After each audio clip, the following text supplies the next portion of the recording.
আমার বিড়াল জনিকে বোঝা বেশ সহজ। সে চায় খাবার, ঘুম, আদর বা বাইরে যেতে।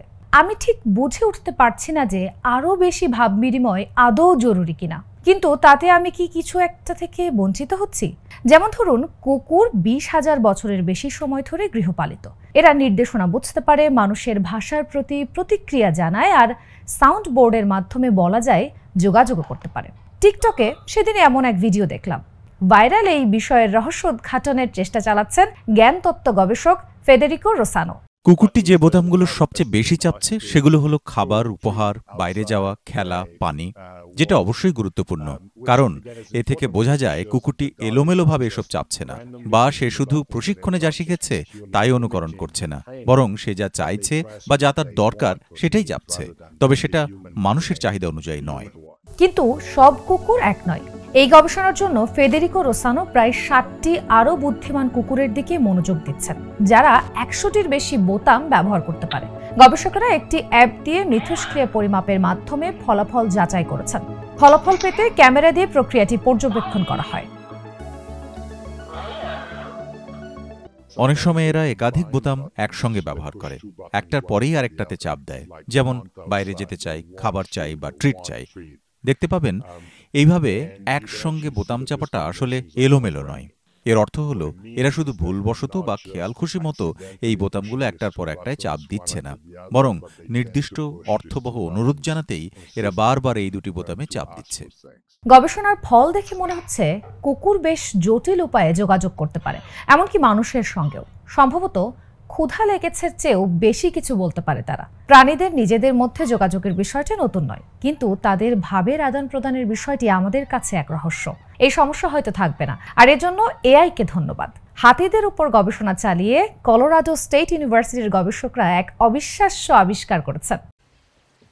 এই হাতিটি আরেকটিকে ডাকছে নাম ধরে।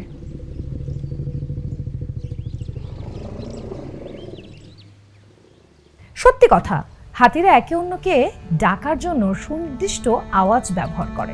বিজ্ঞানীরা কয়েক বছর ধরে এসব ডাক পর্যবেক্ষণ করেছেন, যা খুব সহজ ছিল না, কারণ কিছু আওয়াজ মানুষের কানে ধরাই পড়ে না। এসব ডাকের অর্থ বোঝাটাও ছিল বেশ জটিল। তবে কৃত্রিম বুদ্ধিমত্তার সাহায্যে বিশাল ডেটা সেট বিশ্লেষণ করে গবেষকেরা এর বিশেষ কিছু বৈশিষ্ট্য খুঁজে পেয়েছেন। এটা সত্যি যে হাতিরা একে অন্যকে নাম দেয়।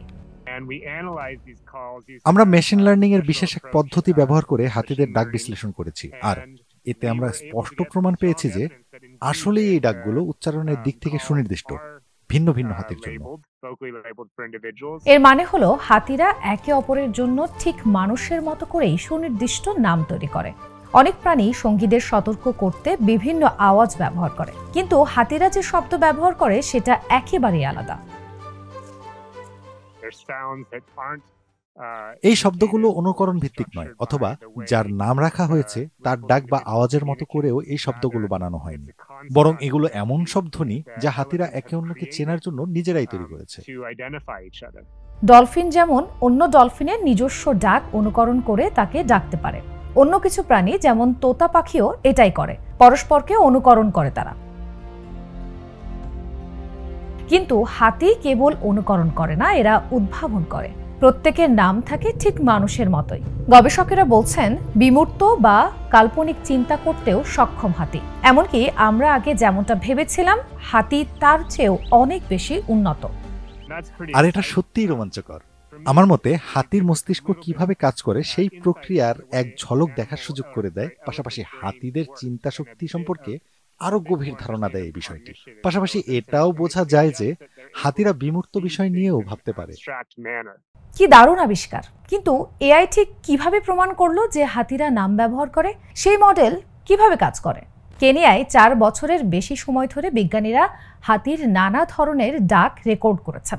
হাতির আচরণ পর্যবেক্ষণ সহ সব ধরনের ডাক রেকর্ড করা হয়। প্রত্যেকটি ডাকের উৎসকে, কাকে উদ্দেশ্য করে ডাকা হয়েছে আর এর প্রেক্ষাপট কি, এসব খুঁজে বের করেন বিজ্ঞানীরা। প্রতিটি ডাকের শাব্দিক ধরনকে সংখ্যাগত উপাত্তে রূপান্তর করেন, এরপর ধ্বনিতাত্ত্বিক তথ্যের সঙ্গে তাদের পর্যবেক্ষণকে জুড়ে দেন। এমন প্রায় 500 ডাক পরিসংখ্যানগত মডেলে প্রবেশ করানো হয়। নতুন কোনো ডাক এই মডেলে দেওয়া হলে মডেল বলে দিতে পারে কোন হাতিকে উদ্দেশ্য করে এই আওয়াজ করা হয়েছে। এতে প্রমাণ হয় যে হাতিরা পরস্পরকে নাম ধরে ডাকে। তবে এই বিষয়টা শুধু ডাকের মধ্যেই সীমাবদ্ধ নয়। প্রাণীরা তো বিভিন্ন ইন্দ্রিয় ব্যবহার করেও একে অন্যের সঙ্গে যোগাযোগ করে। তাছাড়া এআই কিন্তু মানুষের প্রতিক্রিয়ার ওপরই নির্ভর করে, আর আমাদের জ্ঞান বর্তমানে সীমিত। তাই প্রাণীদের ভাষা বা ভাব গভীরভাবে বোঝার আগে তাদের যোগাযোগের আরও অনেক রকমের পদ্ধতি নিয়ে গবেষণা প্রয়োজন। আশা করি এতে এতটুকু বোঝা যাচ্ছে যে এই প্রাণীগুলো খুব জটিল জীবনযাপন করে। তাদের পারস্পরিক সম্পর্কগুলো অনেক সূক্ষ্ম আর গভীর। তারা যেভাবে পৃথিবী নিয়ে ভাবছে সেটা এতটাই জটিল ও বিচিত্র যে আমরা অনেক সময় তা ধরতেই পারি না। আমি আশা করি এতে এসব প্রাণীকে আমরা আরো গুরুত্ব দেব আর তাদের উপর আমাদের কর্মকাণ্ডের প্রভাব নিয়ে নতুন করে ভাবব। চিলির সমুদ্র বিষয়ক জীববিজ্ঞানী মার্সেলা রুইজের অন্যতম লক্ষ্য প্রাণী সুরক্ষাকে আরও উন্নত করা। মহাসাগরের নানা শব্দ যেমন তিমির গান বিশ্লেষণ করেন তিনি। এই গবেষণার মূল উদ্দেশ্য হল তিমির আচরণ আরও ভালোভাবে বোঝা, যাতে এদের রক্ষা করা যায়। চলুন এক নজরে দেখে নেওয়া যাক। চিলির উপকূল ঘেঁষা প্রশান্ত মহাসাগর তিমি পর্যবেক্ষণের জন্য উপযুক্ত জায়গা। বিশ্বের তিমি প্রজাতিগুলোর অন্তত 50% প্রতি বছর এই অঞ্চলে অভিবাসন করে। ভাসমান বয়াতে বসানো সেন্সরের মাধ্যমে সামুদ্রিক জীববিজ্ঞানী মার্সেলা রুইজ এই বাস্তু সংস্থানের বর্তমান অবস্থা নিয়ে গভীর অনুসন্ধান চালাতে চান। কৃত্রিম বুদ্ধিমত্তা এমন এক শক্তিশালী হাতিয়ার যার সাহায্যে আমরা সমুদ্রকে সব দিক থেকেই গভীরভাবে বুঝতে পারব।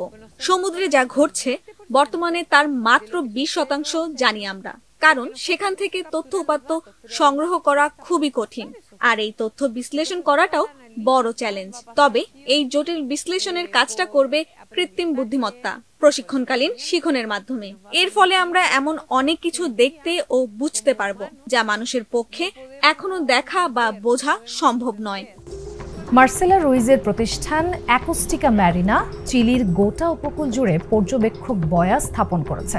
দলটি নিয়মিতই সর্বশেষ হাইড্রো অ্যাকোস্টিক উপাত্ত বিশ্লেষণ করে থাকে, কিন্তু এমন সব আওয়াজ আছে যা আমরা শুনতে পাই না। এখানেই গুরুত্বপূর্ণ ভূমিকা রাখবে কৃত্রিম বুদ্ধিমত্তা। এক্ষেত্রে এআই টুলগুলো অনেক বেশি কার্যকর, আর ভাসমান বয়া থেকে স্বয়ংক্রিয়ভাবে পাঠানো তথ্যের বিষয়ে অনেক দ্রুত প্রতিক্রিয়া জানাতে পারে। অ্যালগরিদমগুলো তাৎক্ষণিকভাবে সব তথ্য বিশ্লেষণ করে। যেমন ধরুন, যদি তিমির গান শনাক্ত হয়।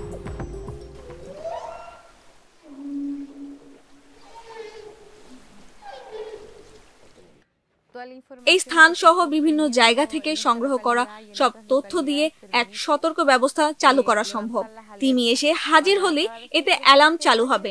জাহাজের গতি কমাতে বা পথ পরিবর্তন করতে সতর্ক করা যাবে। ফলে সংঘর্ষের ঝুঁকি অনেকটাই কমে যাবে, বিশেষ করে যদি আরো ভাসমান বয়ার নেটওয়ার্ক স্থাপন করা যায়। এই বয়ারগুলোই এমন সুরক্ষা ব্যবস্থা বাস্তবায়ন করতে পারবে। বিজ্ঞানের সীমাবদ্ধতা দূর করতে আর সমুদ্রে আমাদের বন্ধুদের সুরক্ষায় কৃত্রিম বুদ্ধিমত্তার উপর নির্ভর করছেন এই বিজ্ঞানী।